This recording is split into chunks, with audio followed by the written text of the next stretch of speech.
Hi everyone, my name is Maya Lynn, I'm 34 years old.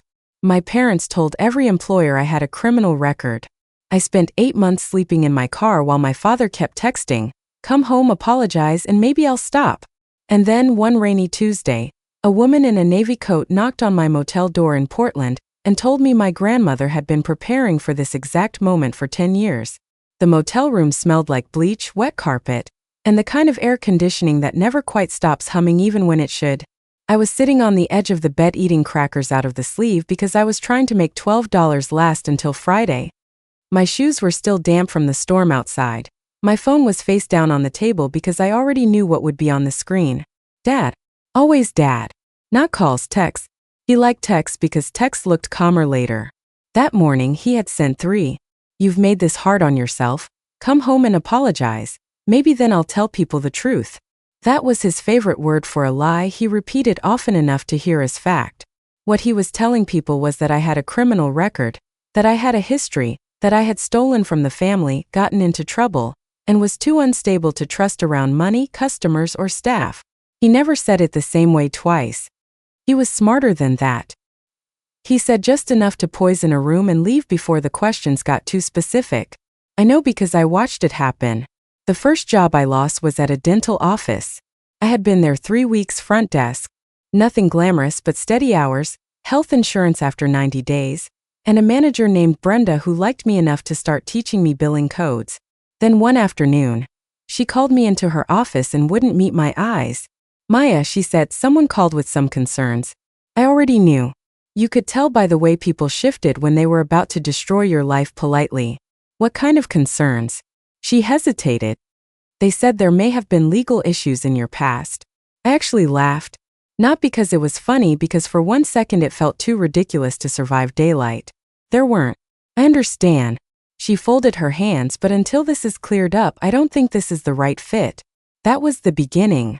After that, it kept happening. A bookstore, a bakery, a property office, a payroll assistant job. I thought I finally had until the hiring manager stopped returning my emails 2 days after asking for my start date confirmation. Sometimes I got fired after a week. Sometimes the offer vanished before day 1. Sometimes I could feel it happen in real time. The smile cooling, the pause on the phone, the sudden we decided to go another direction. First, I thought it was bad luck. Then my father texted me one night at 11:17, "You can keep pretending you don't need us, but nobody hires trouble forever." I stared at that message for so long my phone dimmed. That was the moment I knew, not suspected, knew. I called my mother the next day because some idiot part of me still believed she might be the exit door in that family. She answered on the 4th ring, already tired. "Mom," I said, "is Dad contacting my jobs?" Silent. Then the soft exhale she used whenever she was about to translate cruelty into something that sounded almost reasonable. "Maya, your father is hurt. Hurt enough to tell people I'm a criminal. You know he doesn't mean it like that." "How does he mean it?" Another silence. That was my mother's greatest talent. She could make truth feel rude just by refusing to hold it. Finally, she said, "If you would just come home and stop being stubborn, this could all calm down." There it was, the price, not justice, not clarification, submission. Because this had never really started with jobs. It started 6 months earlier, the night I refused to lie for my sister.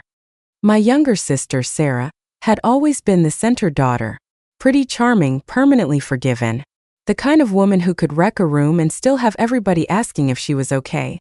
She had borrowed money from relatives, lied about bills, bounced from one fresh start to another, and somehow still got described as sensitive, overwhelmed, misunderstood. Then she got caught taking cash from the register at my father's supply store. I saw it happen, not all at once, in pieces, drawer shortages, inventory that didn't line up. Then one night, I walked back into the office after locking the side entrance and saw Sarah stuffing 20s into her purse while my father stood there looking at her like a man deciding which daughter was more useful. He chose fast. "Close the door," he told me. I remember the fluorescent light buzzing overhead, Sarah crying instantly. My father already building the story. "She made a mistake." I said, "She's been stealing." He looked right at me and said, "No, she was covering a personal emergency. And if anyone asks, you made a counting error last week that explains the discrepancy." I actually stepped back. "You want me to take the blame?" My father's face hardened. "I want this family protected." Sarah wouldn't even look at me. That was the night everything split open. I said no, a plain no, calm final. By the end of the week, I was out of the store. By the end of the month, my father was telling relatives I had become unreliable, then difficult, then unstable. And somewhere along the line, unstable turned into trouble with the law because that version frightened employers faster. When I could not keep a job, I lost my apartment. When I lost my apartment, I slept in my car. 8 months of parking lots, truck stops, cheap gym showers, and trying to look normal in interviews while your whole body feels like a bruise. 2 weeks before the motel, I woke up with condensation on the inside of the windshield and cried because I had dreamed I was back in a real bed. And for 1 second after waking up, I had believed it. Then came the knock on the motel door. 3 soft taps. I thought it was management. Instead, when I opened it, there was a woman in a navy coat holding a leather portfolio and a small black lock box. She looked to be in her 50s, steady eyes, rain on her shoulders, the kind of face that did not waste expressions. Maya Lynn. My name is Evelyn Cross, she said. Your grandmother hired me 10 years ago in case this ever happened. I just stared at her. My grandmother, Beatrice, had been in assisted living for almost a year and a half. My parents controlled who saw her. I hadn't been allowed near her in months. Evelyn lifted the lockbox slightly. She told me if your father ever tried to bury you, she said, I was to find you, hand you this, and tell you to open it alone. I did not invite her in right away. Not because I thought she was lying, because when you spend 8 months being hunted through whispers and phone calls, your body forgets how to trust anything that arrives politely. Evelyn seemed to understand that. She stood under the motel overhang with rain taking off the edge behind her, and held the lockbox like it was a legal fact, not a dramatic prop. She told me you'd hesitate, she said. My grandmother told you that. She told me your first instinct would be caution. She said that was one of the few things your father had given you that might actually save your life. That sounded like Grandma, sharp even in absentia. I stepped aside and let her in. The room suddenly felt even smaller with another person in it. She did not sit until I did. Another thing I noticed, people who mean to control you usually claim furniture first. She put the lockbox on the table between us and opened the leather portfolio. Inside were copies of letters, old business cards, and a yellow legal pad with dates written in neat black ink. I'm a private investigator, she said. Your grandmother retained me 10 years ago after your father tried to pressure her into changing her estate paperwork. I stared at her. My grandmother hired an investigator because of my father. She hired me because she had one son who confused power with ownership, and one granddaughter she thought might eventually need proof more than comfort. That hit harder than I expected. Evelyn slid the first document toward me. It was a copy of a retainer agreement with Grandma's signature at the bottom. Beatrice Lynn, strong, deliberate, not confused, not fading, hers. My parents told everyone she wasn't thinking clearly anymore. Evelyn gave me a flat look. That story became useful much later than the date on that signature. I looked at the lockbox again. What's in it? Your grandmother never told me, she only said it was for you, and that if I ever had to deliver it, I should first confirm whether your father had started isolating you professionally. My throat went dry. You knew about that. She opened the yellow pad and turned it toward me. There were names, employers, dates, notes. Call placed from Lynn Building Supplies office line. Reference warning to hiring manager. Legal issues. Second call from personal mobile. Would not trust around cash. Message to apartment leasing office, eviction risk, family fraud history. For 1 second I could not breathe right. Because misery is one thing, documented sabotage is another. Pain you can survive, proof rearranges you. I traced 6 calls directly, Evelyn said. 3 more indirectly through relatives or business contacts. Enough to establish a pattern. My father did all this. He and in 2 cases your mother. That one hurt worse. Not because I had believed my mother was innocent. Because some childish part of me had still hoped she might have limited herself to silence. Evelyn slid over one more sheet. A printed screenshot of a message from my father's number to a guy named Tom Miller. If she applies there, tell them there are theft concerns, she's unstable and retaliatory, don't mention me. I looked at the text until the words blurred. Then I said, why didn't you find me sooner? I did, she said quietly. Twice. I lifted my head. Your father changed addresses faster than your records updated. Then you dropped off formal housing entirely. Your grandmother's health declined around the same time. I stayed on you as long as I could, but once you were in your car, you became harder to locate. Something in me softened then. Not because the situation got better, because for the first time in months, someone in this story had actually been trying to find me for my sake. Evelyn tapped the lockbox lightly. She told me there would come a point where apology would be too small and evidence would be necessary. She believed in timing. I laughed once, exhausted. That also sounds like her. The key was taped under the box. Of course it was. Grandma never trusted obvious hiding places. I peeled it free with fingers that had suddenly gone clumsy and slid it into the tiny lock. The lid opened with a soft metallic click. Inside was a folded letter, 2 cashier's checks, a small ring of keys on a brass tag, and a sealed envelope marked in Grandma's handwriting. Maya, read this first. Then called Evelyn back in. I looked at Evelyn. She stood immediately. I'll be outside. When the door shut behind her, the motel room went so quiet I could hear the air conditioner rattle. I unfolded Grandma's letter. The first line made me cry before I reached the second. If you are reading this, then your father has finally done what I always feared. He has tried to make survival look like guilt. I wiped at my face and kept reading. Grandma wrote that she had watched my father choose Sarah over truth for years, because Sarah fed his need to be needed, while I threatened it every time I refused to lie for him. She wrote that my mother would never stop him, because comfort had always mattered more to her than courage. She wrote that if he ever turned the world against me, I was not to beg my way back into the house. Then came the part that changed everything. 10 years earlier, after my father tried to pressure her about the estate, Grandma had opened a separate account, bought a small property in another county through a trust, and placed access instructions in the box in case I ever needed to disappear from him without vanishing from myself. The brass keys were for the cottage. The cashier's checks were enough to get me there and keep me breathing while I got back on my feet. And the sealed second envelope, that one, she wrote, was for my father, only after I decided whether I wanted to save myself quietly or make sure he could never do this to me again. I sat there for a full minute with Grandma's letter in my hands, the motel air humming around me, and realized I had been given something far bigger than money, not rescue proof. When Evelyn came back in, I handed her the letter with both hands, because mine had started shaking again. There's a second envelope for my father, I said. She nodded once. Then you've reached the part where you decide whether you want distance or consequence. I looked at the black lockbox, at the keys, at the cashier's checks, at 10 years of my grandmother preparing for the exact kind of cruelty my father had finally chosen. Then I said, I want him to stop. Evelyn did not smile. She just opened her portfolio again and pulled out one final document I had not seen yet. An attorney contact, Marcus Thorne, elder law and civil litigation. He already has a copy of the file, she said. Your grandmother didn't believe in single points of failure. That made me laugh through tears. Course she didn't. By noon the next day, I was sitting in Marcus Thorne's office with the entire packet spread across the table.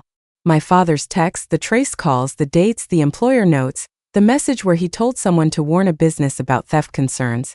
My own phone lit up twice while Marcus read. Dad, them. I silenced both. Marcus finished the last page, folded his hands and said, Your father didn't just try to control you. He interfered with your employment, housing and reputation through knowingly false statements. And this text, he tapped the screen capture of come home, apologize and maybe I'll stop, turns it from family cruelty into leverage. Can I stop him? He looked at me over his glasses. That word nearly broke me. Because for months my life had felt like a hallway with no door at the end of it. Every interview, every fake smile, every lost job, every night in my car had trained me to think survival was all I was allowed to ask for. Now suddenly there was another option. By that afternoon, Marcus had sent a demand package to my father and mother. Not emotional, precise.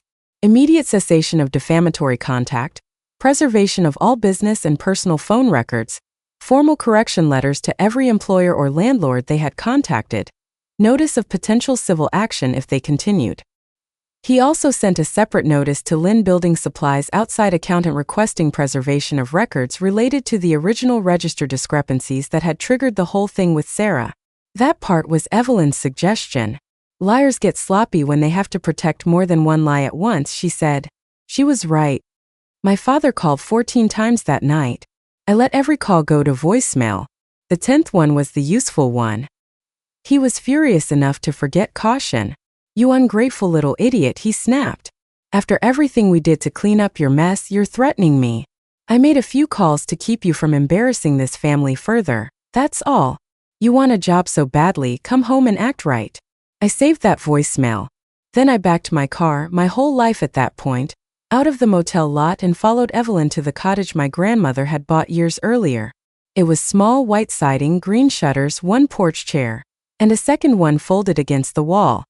Not fancy, not dramatic, but it was mine, or close enough to mine that when I stepped inside and saw clean sheets, a stocked pantry, and a handwritten note from Grandma tucked beside the lamp, a house feels different when nobody inside it is waiting to use your need against you. I had to sit on the edge of the bed and cry into both hands. 3 days later, Evelyn took me to see Grandma. That was the part one had not let myself imagine too hard. She was thinner than I remembered, smaller too, but her eyes were clear, and when she saw me in the garden room of the assisted living center, she did not look confused, she looked relieved. "Well," she said, "you found the box." I knelt beside her chair and took her hands in mine. For a second, neither of us spoke. Then I said, "You knew?" She squeezed my fingers. "I knew your father would forgive theft before he forgave a witness." That sentence hit so hard I had to look away. "I'm sorry I didn't get to you sooner," I whispered. "You got here," she said. "That's enough." It wasn't, not really. I wanted years back a different family. A life that hadn't been dragged through parking lots and motel rooms because I refused to lie for Sarah. But sitting there with my grandmother's hand over mine, I understood something simple and brutal. Some love saves you early, some love saves you late. Both count. My father arrived at the facility 2 days after that. Not by accident. Marcus's letter had reached him. The voicemail had probably embarrassed him in hindsight.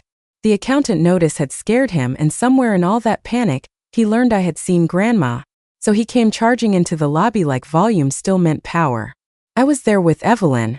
He barely looked at her. "Are you trying to destroy this family?" he demanded. I stood up.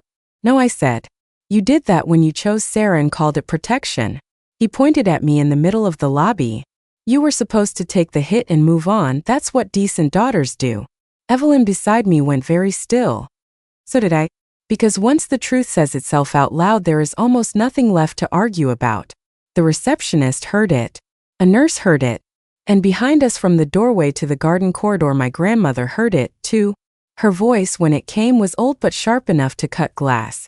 "Richard." My father turned. Grandma was standing with one hand on her walker and murder in her eyes. "Get out." He stared at her. She lifted her chin. "You lied on one granddaughter to protect the other, and now you come here shouting. Get out before I let the whole building hear what kind of son you are." I had never seen my father look small before. That was the first time. He left without another word. Everything cracked after that. The accountant's review turned up what I always knew was there. Sarah had been stealing from the store for over a year. Small amounts repeatedly. My father had covered shortages, shifted records, and used me as the explanation when things started looking ugly. Once Marcus's preservation request landed, the supply store's business partner pulled the books harder than my father expected. Sarah was gone within a week. My father was forced out 2 weeks later. No parade, no cinematic arrest scene, just the kind of administrative disgrace that stains a man longer than shouting ever could. His business partner bought out his share at a loss, and the story spread exactly the way he used to spread mine. Quietly, locally, and with enough truth attached that nobody could save him with tone. My mother tried to call it a misunderstanding. No one listened. As for me, one of the employers Marcus corrected, the property office called and asked if I would consider interviewing again. Brenda from the dental office sent an apology email so sincere I cried reading it. I took the property office job. Steady hours, clean desk, a paycheck with my name on it that no one could contaminate afterward without consequences. Grandma lived another 7 months. Long enough to sit on the cottage porch with me twice. Long enough to tell me I was never difficult, only inconvenient to people who needed me powerless. Long enough to watch me sleep in a real bed again, go to work again, buy groceries without counting quarters first. When she died, it hurt in the cleanest way grief can hurt, without confusion. She left me the cottage outright. No tricks, no hidden conditions, just a note in her final letter that said, "I did not save this for you because I thought you were weak. I saved it because I knew one day you would choose truth, and truth is expensive in the wrong family." My father sent one message after the fallout. "I hope you're happy now." I looked at it for a long time. Then I blocked his number. Because happiness was not the word for what I felt. It was something steadier. A bed that was mine. Work that was mine. A front door no one could use against me. And the knowledge that when my father tried to make survival look like guilt, my grandmother had already built me a way out and a way back to myself. Hi everyone. Thank you for being here. If that had happened to you, would you have opened the second envelope and gone after the truth, or taken the cottage and disappeared quietly? And after learning your own parents tried to make you unemployable just to force you home, would you ever speak to them again? Tell me in the comments. And if this story stayed with you, please like the video and subscribe to the channel. I'd love to see you in the next one. Disclaimer. This video is created for the sole purpose of entertainment. All situations, characters, and stories in this video are fictional and are built entirely using artificial intelligence technology. We hope you have a relaxing time.